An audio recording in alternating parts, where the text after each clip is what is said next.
स्वागतम, सुस्वागतम, सुप्रभात।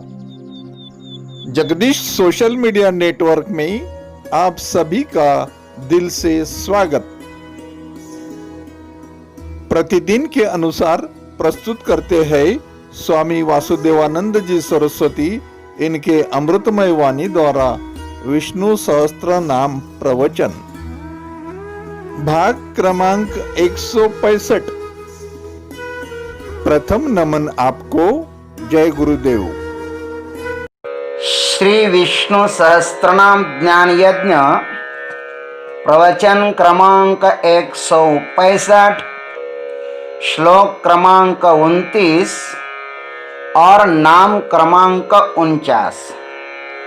ओम त्र्यंबकं यजामहे सुगंधिं पुष्टिवर्धनम् उर्वारुकमिव बन्धनान् मृत्युर्मुक्षीयमामृतात्। समस्तजनकल्याणनिरतं करुणामयं नमामि चिन्मयं देवं सद्गुरुं ब्रह्मविद्वरं शान्ताकारं भुजगशयनं पद्मनाभं सुरेशं विश्वाधारं गगनसदृशं मेघवर्णं शुभांगं लक्ष्मीकान्तं कमलनयनं योगिभिर्ध्यानगम्यं वन्दे विष्णुं भवभयहरं सर्वलोकैकनाथं। भ्राजिष्णुर्भोजनं भोक्तां सहिष्णुर्जगदादिजः अनघो विजयो जेता विश्वयोनिः पुनर्वसुः। ॐ विश्वयोनये नमः। ॐ विश्वयोनवे नमः। ओम तत्सत्।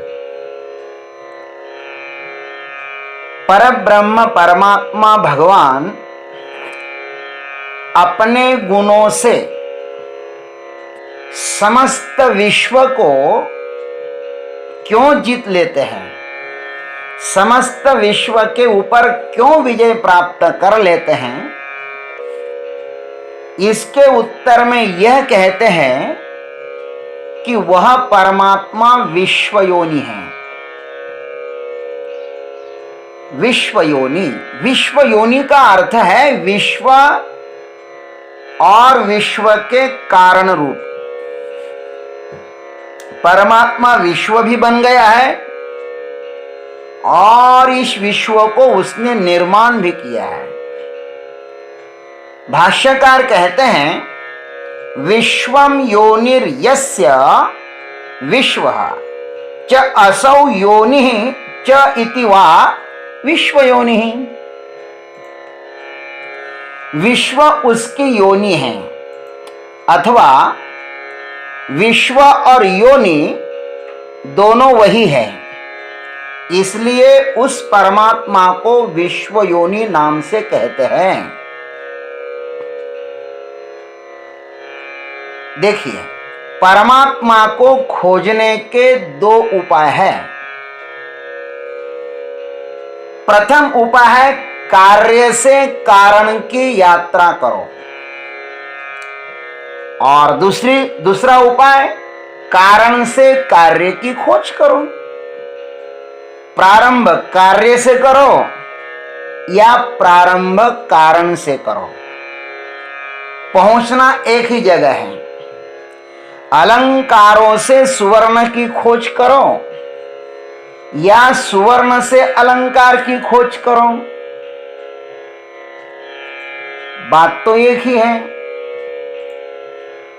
शोर भले ही दो हो, लेकिन दोनों का गंतव्य एक ही है।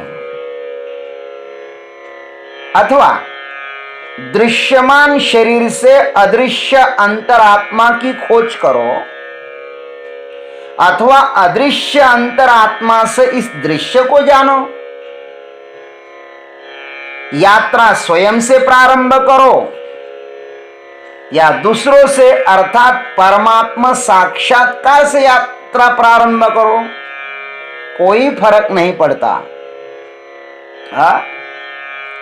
इस प्रकार वह परमात्मा इस विश्व की योनि है। मांडुक्य उपनिषद में और तैत्तिरीय उपनिषद में ऐसा ही उसके लिए कहा है, एष योनिः सर्वस्य। यह परमात्मा समस्त जगत का कारण है। मांडुक्य उपनिषद की श्रुति 6वां मंत्र। अथवा तैत्तिरीय श्रुति ने कहा, यतो वा इमानि भूतानि जायन्ते येन जातानि जीवन्ति यत् प्रयन्ति अभिसंविशन्ति तद्विजिज्ञासस्व तद्ब्रह्म इति। विश्व की प्रत्येक वस्तु उस परमात्मा के अस्तित्व की खबर दे रही है।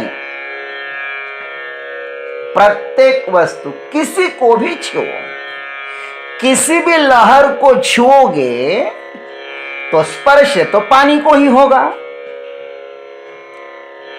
किसी भी घट को छुओगे तो स्पर्श तो मिट्टी को ही होगा। वैसे संसार की प्रत्येक वस्तु उस परमात्मा की अपने को खबर दे रही है। वो वस्तु कह रहे कि मेरा अस्तित्व परमात्मा के कारण है। कठश्रुति ने तो स्पष्ट कहा भाई, सर्वे वेदा यत् पदमामनन्ते तपांसि सर्वाणि च यद्वदन्ते यदिच्छन्तो ब्रह्मचर्यं चरन्ते तत्ते पदं संग्रहेण ब्रवीमि ओम इति ये तत्। कठश्रुति, ये मंत्र इतने सुंदर है भाई, पढ़ने में ही आनंद आता है। ये मंत्र बोलने लगते हैं कि देखो देखो हमारा अर्थ ये है। संस्कृत जैसा है वैसा आप पढ़ो तो संस्कृत भाषा की भी अपने ऊपर कृपा हो जाती है। एक संत ने कहा था कि संस्कृत तुम बड़े प्रेम से पढ़ो ना तो संस्कृत वो शब्द आपको स्वयं अपना अर्थ बता देंगे कि देखो देखो मेरा अर्थ ये है। ये जो शब्द है ना संस्कृत के, ये तो दिव्य है, ये जीवंत है, ये मुर्दा नहीं है। प्रत्येक शब्द की अपनी अपनी देवता है। ऐ उन रिल दृक ए ओं ऐ औच हयवरट लन यमंग ननम झभय घड़धश जब गड़दश खफ छठ थचट तौ कपई शशसर हल इति माहेश्वराणी सूत्राणी। ये 14 सूत्र है ना, ये परमात्मा के डमरू से निकले हुए हैं भाई। इन 14 सूत्रों पर पाणिनि ऋषि ने पूरा व्याकरण खड़ा कर दिया। ये शब्द जो है ना ये जीवंत है, मुझको इतना ही कहना है।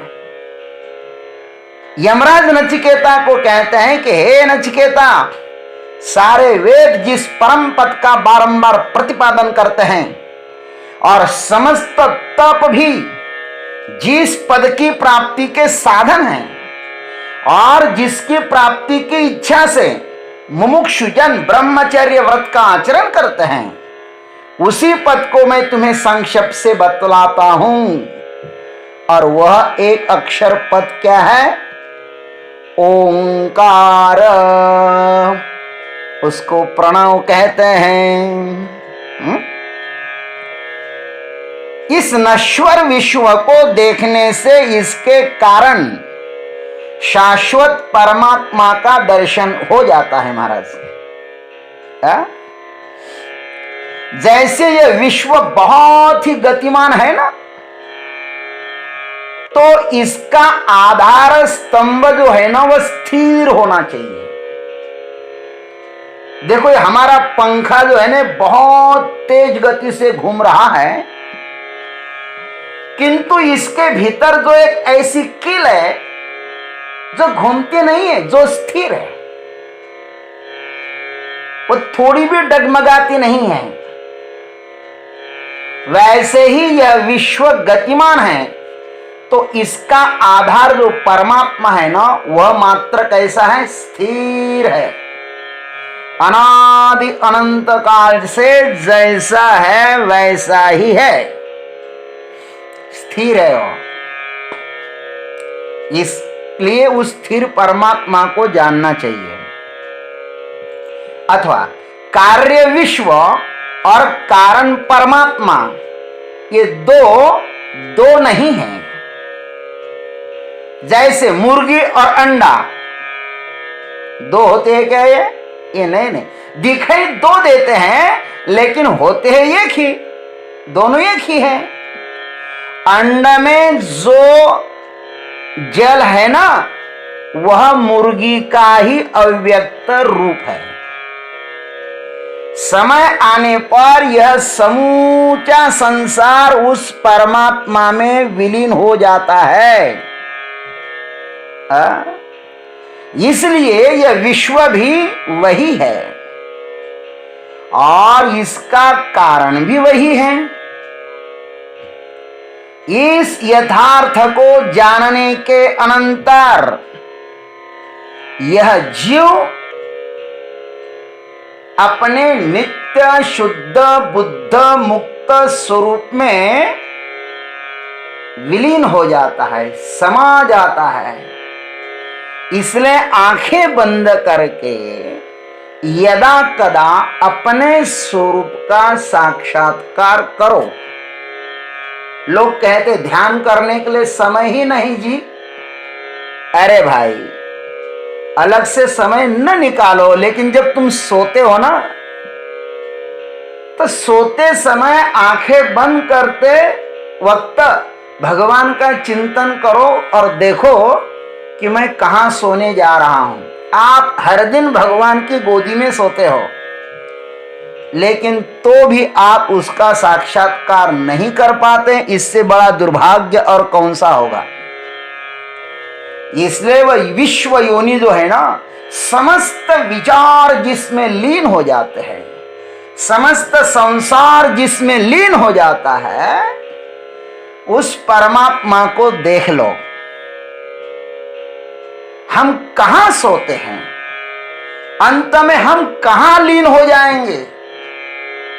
इस शरीर में ऐसा कौन सा तत्व है जो इस शरीर को छोड़ देगा और अपनी अदृश्य यात्रा पर निकल जाएगा? क्या उसका दर्शन नहीं करोगे इस जन्म में? फिर कब करोगे? अरे भाई, यही मौका है। फिर पछताए क्या होता है, जब चिड़िया चुग गई खेत। फिर बाद में पश्चाताप करने से कुछ नहीं होगा। इसलिए याच देही याच डोळा भोगू मुक्तीचा सोहळा। बस ये शरीर में रहते रहते, प्राण रहते रहते उस परमात्मा का, उस विश्व योनि का साक्षात्कार कर लो तो जीवन कृतकृत्य हो जाता है। जय गुरुदेव, जय जगदीश्वर, जय जय महाकाल।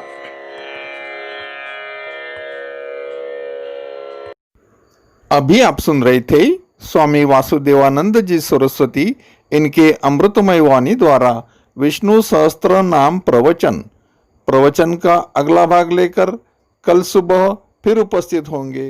हरि ओम।